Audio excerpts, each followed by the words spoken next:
नमस्कार बच्चों। नमस्कार साथियों, कैसे हैं आप सब लोग। आज हम फिर से उपस्थित हैं एक नई क्लास में और एक नए वीडियो के साथ। आज हम आपके सामने उपस्थित हैं और आज इस क्लास में हम आगे नए टॉपिक के बारे में बात करेंगे। हमारा चैप्टर चल रहा है वो केमिस्ट्री का जो फर्स्ट चैप्टर है, सॉल्यूशन। इस सॉल्यूशन चैप्टर के अंदर हम एक नए टॉपिक को आज क्लियर करेंगे। पिछले टॉपिक में हमने आपको बताया था मोलैरिटी और मोलैरिटी के संबंध में, यानी मोलरता और मोलरता के बारे में आपको हमने डेफिनेशन यानी परिभाषा लिखवाई थी मैंने, और आपको न्यूमेरिकल्स करवाए। आज हम उसके आगे चलते हैं और आज हम इस वीडियो में, इस क्लास में आपके साथ हम मोल प्रभाज के बारे में बात करते हैं। मोल प्रभाज यानी मोल अंश क्या होता है, इसको आज अपन पढ़ेंगे। इस वीडियो के अंत तक बने रहें सभी बच्चे, जिससे मोल प्रभाज बहुत ही इंपॉर्टेंट टॉपिक है और ये बेहतरीन टॉपिक है बोर्ड एग्जाम के लिए। बोर्ड एग्जाम में प्रतिवर्ष पूछता है, चाहे सीबीएसई हो चाहे एमपी बोर्ड हो, इससे ओटी बनती है, ऑब्जेक्टिव टाइप क्वेश्चन बनते हैं और इससे क्वेश्चन बनते हैं, न्यूमेरिकल क्वेश्चन बनते हैं। इंपॉर्टेंट टॉपिक है इस चैप्टर का ये। इस पे सभी बच्चे विशेष ध्यान देंगे और हमारा साथ वीडियो के अंत तक निभाते रहे ऐसे ही, ठीक है ना। चलिए हम बात करते हैं इस नए टॉपिक की बारे में, ठीक है ना। तो टॉपिक है, इस टॉपिक का नाम है मोल अंश। इसी को बोलते हैं मोल प्रभाज।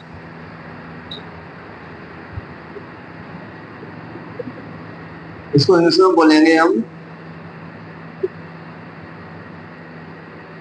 Mole fraction.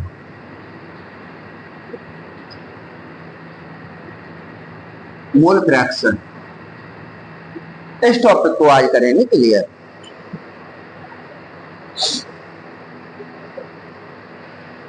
चलिए देखते हैं ध्यान से। देखिए क्या होती है डेफिनेशन, इसकी डेफिनेशन लिखते हैं सबसे फर्स्ट में। मोल फ्रैक्शन यानी मोल अंश होता क्या है ना। चलो डेफिनेशन लिखते हैं। रेशियो मोल, डेफिनेशन है इसकी, ratio of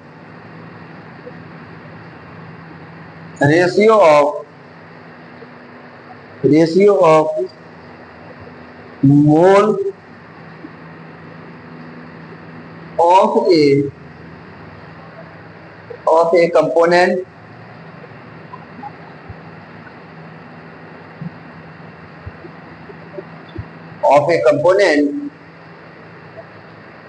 to the total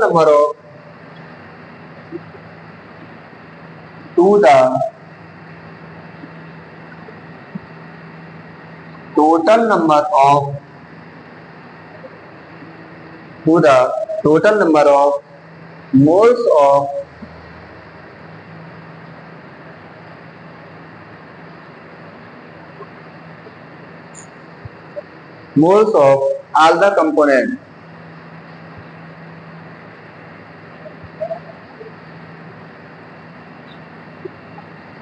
all the components of solution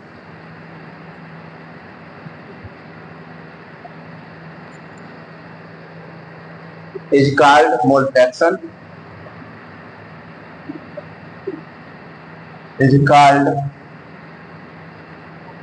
mole fraction. It is denoted by x। Hindi में लिखते हैं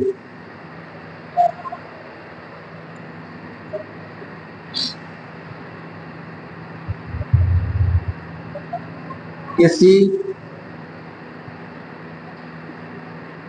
अभी पूरा समझाएंगे, ध्यान से समझें इसको पहले तो।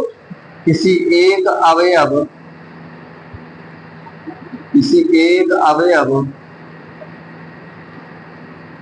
के मोल तथा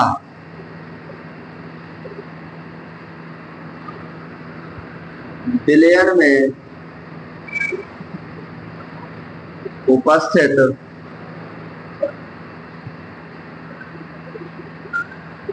विलयन में उपस्थित सभी अवयवों के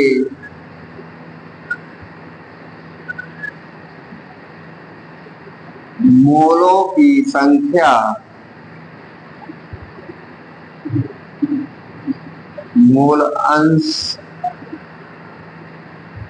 कहलाती है।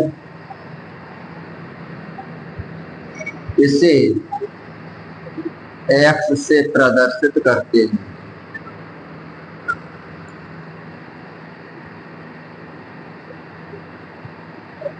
यहां पे आप समझिए, यहां पे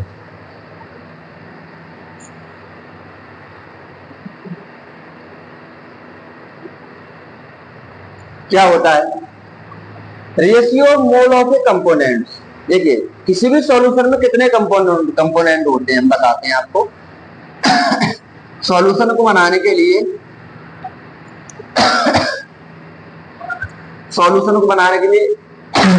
कितने कंपोनेंट होना चाहिए, 2, सॉल्यूट और सॉल्वेंट।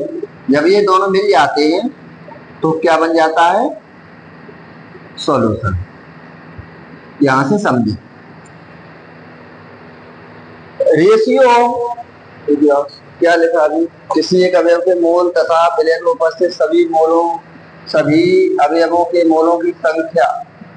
बेटा यहाँ पे थोड़ी उस संख्या के अनुपात को लिख देना, के अनुपात को मोल अंश,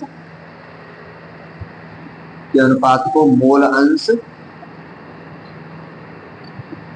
कहते हैं। ध्यान रखना, किसी एक अवयव के मोल तथा विलयन में उपस्थित सभी अवयवों के मोलों की संख्या के अनुपात को मोल अंश कहते हैं। इसे कैपिटल X से प्रदर्शित करते हैं। तो देखिए यहाँ पे कितने कंपोनेंट हैं, किसी भी सॉल्यूशन में 2 कंपोनेंट। तो अगर हम सॉल्यूट के मोल लेंगे, अगर हमें सॉल्यूट का मोल फ्रैक्शन निकालना होगा, तब हम फॉर्मूला अभी देखो इसी के अकॉर्डिंग हम तैयार करेंगे। क्या बोला उसने, ratio of mole of A component. कोई एक कंपोनेंट लेते हैं, देखो ये तो फर्स्ट कंपोनेंट है और ये कंपोनेंट कौन सा है, सेकंड कंपोनेंट। सबसे फर्स्ट में कौन सा लेते हैं, कौन सा अवयव लेते हैं हम, इसको बेटा बोलते हैं विलेय, और इसको क्या बोलते हैं हम, विलायक। और ये क्या बन जाता है, विलयन। पहला अवयव लेते हैं और ये दूसरा अवयव है। सबसे फर्स्ट पहले अवयव के लिए हम इसका मोल फ्रैक्शन निकालते हैं। ठीक है, मोल फ्रैक्शन निकालो, यानी क्या बोलते हैं इसको, मोल फ्रैक्शन, मोल अंश निकालिए। तो सबसे पहले किसके मोल अंश निकाले हम, विलेय के, यानी सॉल्यूट के मोल अंश निकाले। पहले हिंदी में लिख देते हैं, इंग्लिश में लिख देंगे बाद में।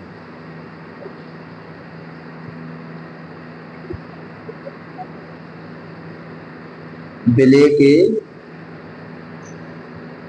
मोल अंश क्या होगा फॉर्मूला, विलेय के मोल अंश number of A mole of A component. हमने कंपोनेंट कौन सा लिया, विलेय लिया है ना, तो विलेय के मोल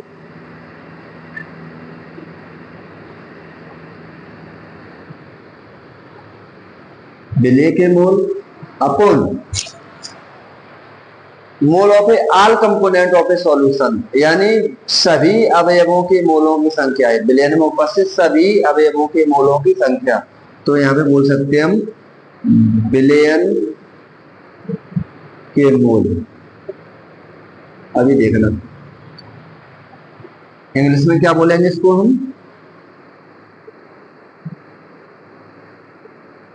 मोल फ्रैक्शन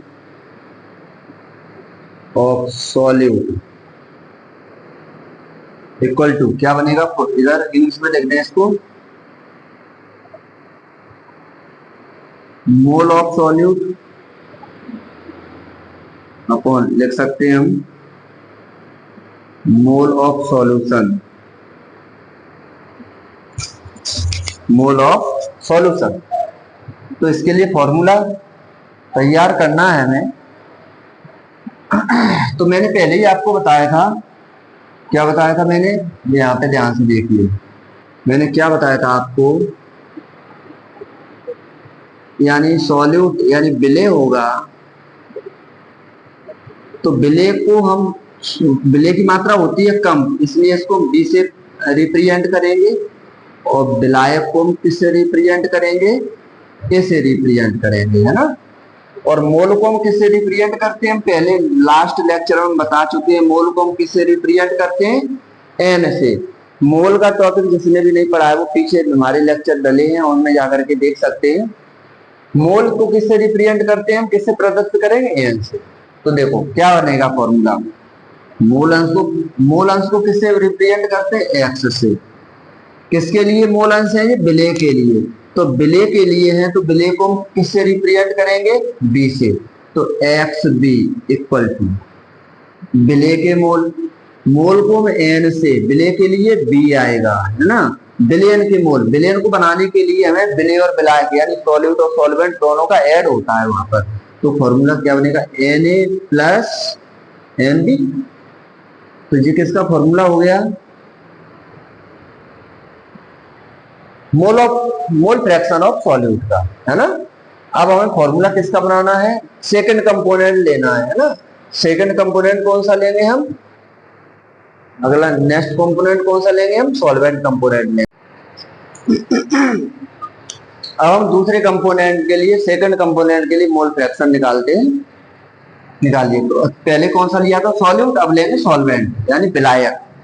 विलायक के मोल अंश का फॉर्मूला क्या होगा,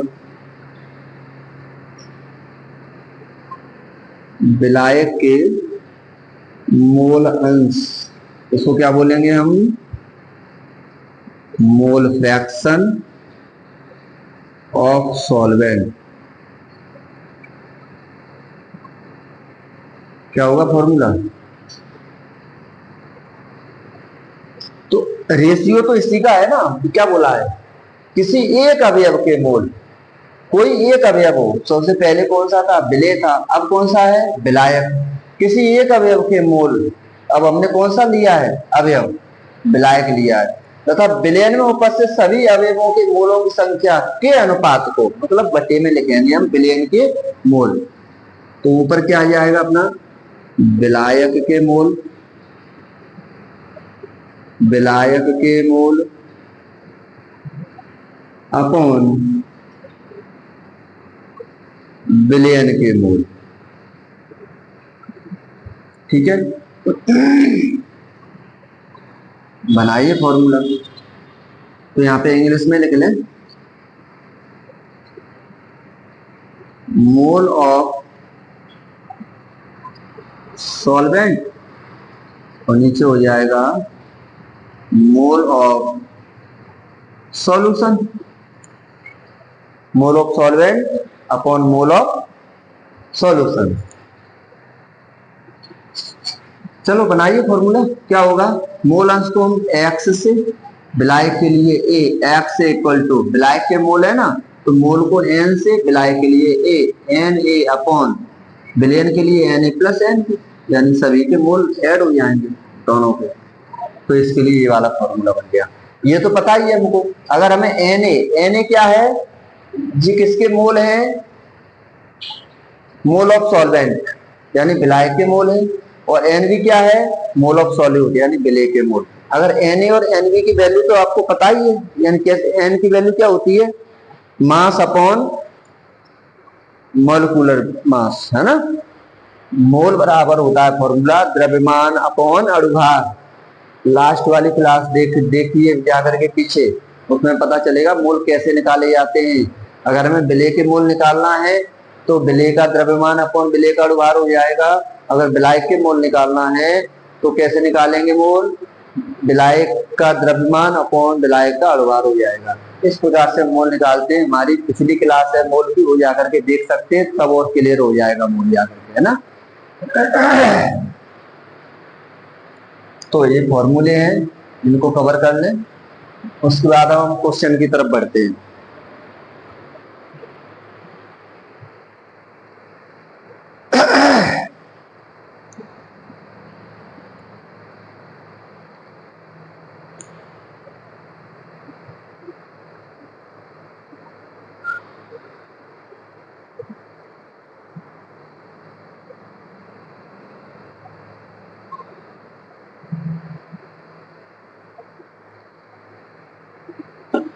इसके लिए क्वेश्चन करते हैं।